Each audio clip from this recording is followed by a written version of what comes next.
soko letu. Soko letu na mahali siyo ya kawaida. Vijana na wazee wanapambana bila faida. Uchawi umetawala, si biashara tena.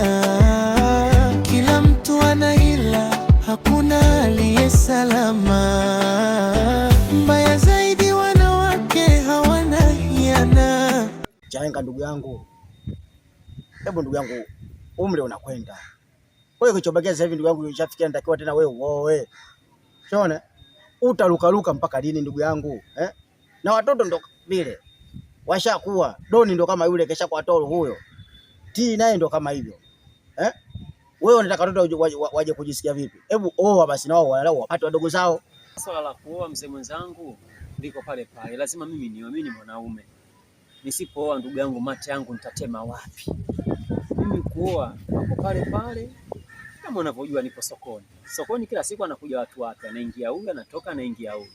Pale pale nitaokota mwenzangu, nitaoa, maisha yataenda. Shida iko wapi? Yaani ndugu yangu Chaenga, usichokijua wewe pale sokoni, yaani vijana wa sokoni pale wote malaya watupu, sio wanawake sio wanaume. Yaani ikija brandi mpya tu wameruka nayo. Sasa cha kushaajabu sasa, yule mgeni anayekuja ndo anawadangia wenyeji, na wale wenyeji nao wanamdangia yule mgeni. Aya, hebu wewe niambie sasa, hapo wewe utarukia wapi hapo? Kwa hiyo sokoni mwanangu kudangiana.com ningeingia chuo cha kike, si ndio? Hapo ndugu yangu, hapo sokoni hapo bwana ungeingia cha kike. Kwa hiyo mimi bwana nakushauri. Ushanielewa?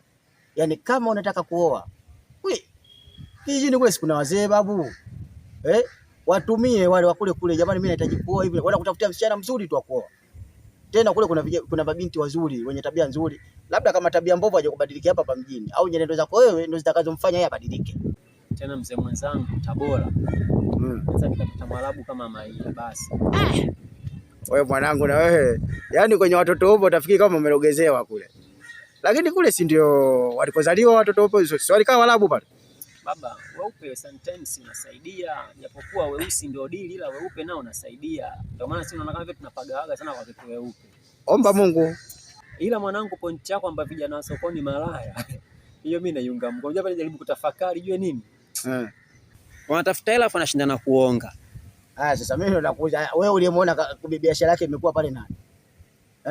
Yaani kila kukicha wanatafuta pesa, wanashindana na walikotokea. Wewe utakavyoona hapo, nani atakayefaulu kwenye mtihani huo hapo? Soko letu na mahali siyo ya kawaida. Vijana na wazee wanapambana. Ndugu yangu Chaenga, hebu nisikilize bwana.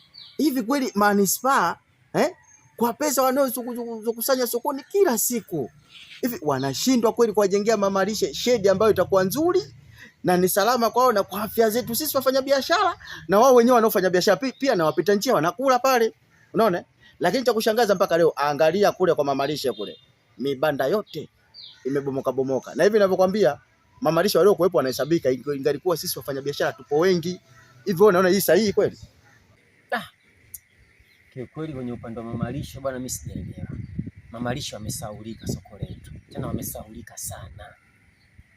Yaani wamesaulika kiasi kwamba mimi mwenyewe sielewi. Ndio maana nakwambiaje? Hivyo hivi. Unajua mamalishe na babalishe siku zote, unaona?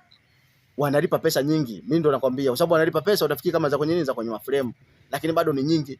Ina maana siku hizi kidogo baada ya kupandisha ndo tunalipa sawa, lakini mwanzo walikuwa wanalipa pesa nyingi. Sasa cha kufanya ndugu yangu, unaelewa? Yaani hili lazima sisi tuizungumzie. Na kikubwa kabisa, wao hawana uongozi ambao utaenda utawazungumzia na kuwatetea. Hiyo ndio shida. Unajua tatizo la soko letu sisi, yani watu wakizungumza hawazungumzii na wengine, wao wanajizungumzia wao wenyewe, hawaangalii. Lakini zamani ya kwa kiongozi basi wazungumzie mpaka wale wengine. Kwani Balenga? Ngoja. Ndio sio yangu. Mwenyekiti wa mamalishe ni nani? Mange. Muuza chips huyo. Ndio mwenyekiti wa mamalishe na babalishe. Lakini cha kushangaza mpaka leo, yani yeye kisha kwa mjumbe ndio yake kitwa kwenye vikao tu ofisini anakwenda, na sidhani kama keshaye kuwazungumzia kwamba mamalishe hata siku moja au babalishe kwamba wafanywe miundombinu iliyokuwa mizuri, mradi na wao wafanye biashara katika mazingira mazuri. Sasa nimegundua kitu. yule mangi yule, soko zima muuza chipsi yuko peke yake, hajapata mtu akumpa upinzani. Ila akitokea mtu akumpa upinzani yule, akishaanza kuona kwamba kipato kinapungua kama wenzake wanaopika ubwabwa, wanaopika pilau, wanaopika ugali, akili itamgeuka. Atakuwa kama Mama Shabani yule, anaanza kushinda chini kwenye ndizi baada ya kushinda juu kwenye nazi. Bwana, yani hilo neno hapo umegonga kwenye mshono ndugu yangu. Yani hilo umegonga kwenye mshono na ndicho kitakacho mkuta Mangi. Si umeelewa? Yani huo ndio kweli. Kwa sababu gani nakwambia hivyo? Sasa hivi sisi wafanyabiashara tushakuwa wengi. Ushaona? Kwa hiyo kama tupo wengi, ina maana tupate na mamalisho waliokuwa wengi, ili mradi hata tukiagiza vyakula milo yetu sisi wasitusumbue. Sio kupata chakula tu, tupate chakula kilichokuwa bora na mazingira yaliokuwa safi.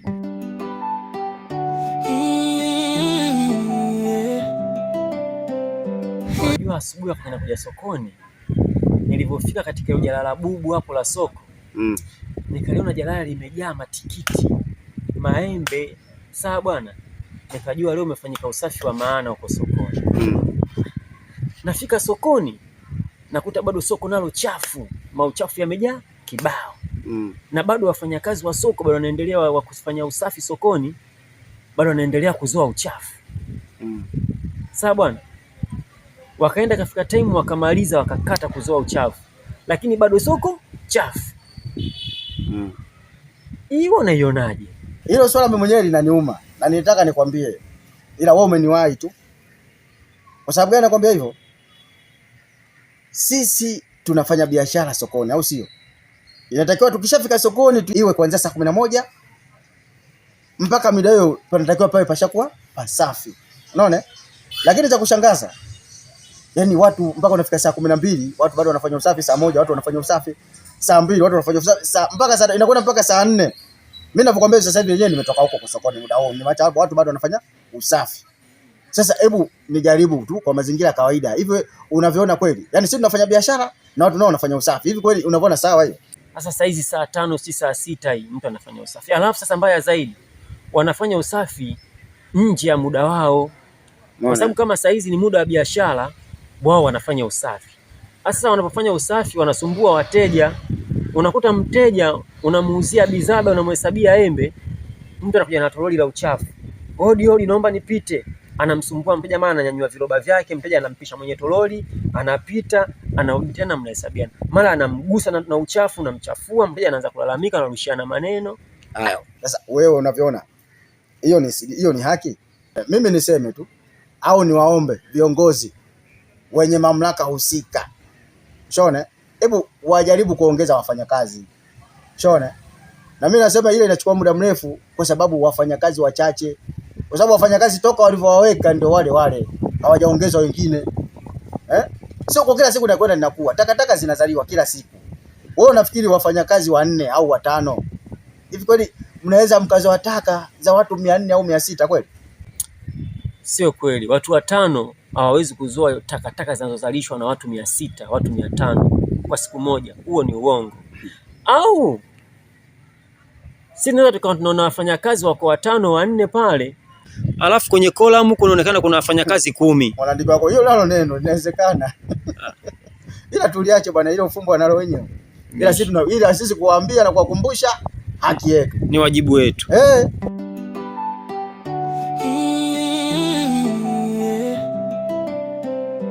Bwana, kuna hili jambo mimi kweli linanichanganya mpaka leo. Kwa sababu uwezi wewe, kwa sababu mimi ninavyojua, yani soko linampa fursa mfanyabiashara au mwanadamu wote kufanya biashara kwenye soko. Ushaona? Lakini sasa leo hii imekuwa sivyo ilivyo, kwa sababu mimi nitatoka zangu nyumbani huko na kuja pale sokoni, nafika mpaka kwenye uongozi ama tuseme kwa meneja wa soko. Ananipa utaratibu, bwana andika barua na barua ya utambulisho uje nayo, njoo na NIDA yako, nafika nayo mpaka pale. Ananioje, unataka kufanya biashara gani? Namtajia biashara ambayo nahitaji kufanya. Mwisho wa siku ananipeleka katika viongozi husika wa kwenye ile biashara ambayo mimi nataka kuifanya. Baba. Hata sijui nisemeje, hayo masharti ambayo naenda kutoa kule inafika hatua mimi mwenyewe mpaka nifika hapa, yani mpaka unaona kama yanakukaba. Kwa sababu haiwezekani mimi nakwenda sehemu mtaji wangu na 400,000. Sawa?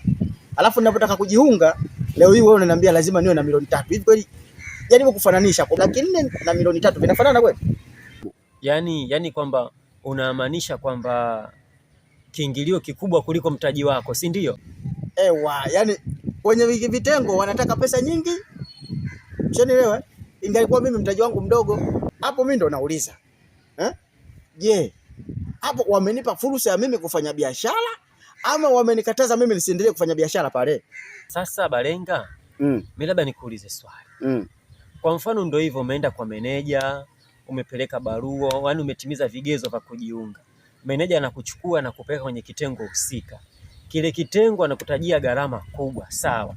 Wewe hiyo gharama imekuwa ni kubwa kuliko mtaji wako. Kwani uruhusiwi kufanya biashara kama mfanya biashara binafsi au lazima ujiunge kwenye kitengo? Hilo la kuwa mfanya biashara huru mtu akatazwe. Ushanielewa? Lakini inategemea upande upi. Mfano kule kwenye Kampoche yako. Kule kwenye Kampoche hakuna shida. Unaona? Kwenye Kampoche hakuna shida kwa sababu kwenye Kampoche kuonyeshwa sehemu ina maana ni sehemu ya kwako. Umekuja unalipa, hujaja unalipa. Ina maana hata usipokuja kama haupo unaandikiwa deni ili ufanyaje, ukija ufanyaje ulipe. Lakini sehemu ya jumla ni sehemu ambayo ukitoka wewe kamwaga mwezio. Unaelewa? Kwa hiyo unapoingia pale kuna taratibu zao ambazo wenyewe wameziweka. Unaona? Mfano wewe unaweza kupata matatizo, umefiwa, umeumwa, umefanyaje? Unaona? Lazima kuna kiasi cha pesa na wewe kiweze kufanyaje kukusaidia. Kwa hiyo ili waende sawa na wewe lazima kuna kiingilio ulipe. Kwa hiyo kwenye hilo mimi sikatai. Sasa mimi mzee mwenzangu hapo sijakuelewa. Kama ni hivyo, wewe hoja yako ya msingi hasa ni nini hapo? Mimi hoja yangu ya msingi ili wafanyabiashara tuendelee kuwa wengi pale sokoni, wapunguze gharama za viingilio kwenye vile vitengo. Mimi sikufichi. Vipo baadhi ya vitengo, yani sivisemei vibaya kabisa. Kuna baadhi ya vitengo viingilio vyao ni hela ndogo sana. Kiasi kwamba hata wewe mwenyewe akikutajia unaweza kusema unazimudu. Tena hawakwambii lipa yote kwa pamoja. Lakini hivyo kitengo unachokwambia wewe unalipa yote kwa pamoja. Sasa wewe unaviona hiyo sawa hiyo? Okay, yani wapunguze ili wafanyabiashara waongezeke tuwe wengi. Yaani wafanyabiashara waongezeke kwenye vitengo ili wafanyabiashara tuwe wengi.